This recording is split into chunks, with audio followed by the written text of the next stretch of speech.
जानेवारी महिना संपला तरी हप्ता मिळाला नाही? डिसेंबरपासून तुमचे पैसे रखडले आहेत का? मग तुमच्यासाठी एक मोठी अपडेट समोर आली आहे. रखडलेले सर्व हप्ते म्हणजेच 6,000 रुपये तुम्हाला एकत्र मिळणार का?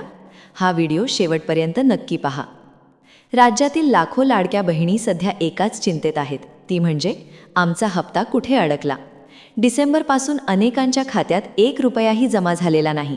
त्यामुळे लाभार्थी महिलांमध्ये संभ्रमाचं वातावरण आहे. पण हा हप्ता का थांबलाय? त्याचं मुख्य कारण आहे तुमची KYC. KYC करताना झालेल्या चुका, चुकीची माहिती किंवा कागदपत्र अपडेट न होणं यामुळे हजारो महिलांचे हप्ते रोखले गेले आहेत. पण आता घाबरण्याचं कारण नाही, कारण सरकारने या चुका सुधारण्यासाठी 31 मार्च 2026 पर्यंत मुदतवाढ दिली आहे. आता सर्वात मोठा प्रश्न, रखडलेले पैसे एकत्र मिळणार का?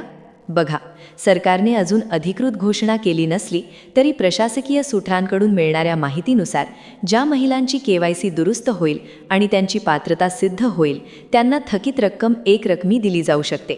म्हणजेच डिसेंबर, जानेवारी, फेब्रुवारी आणि मार्च या 4 महिन्यांचे मिळून एकूण 6,000 रुपये तुमच्या खात्यात एकत्र जमा होण्याची दाट शक्यता आहे.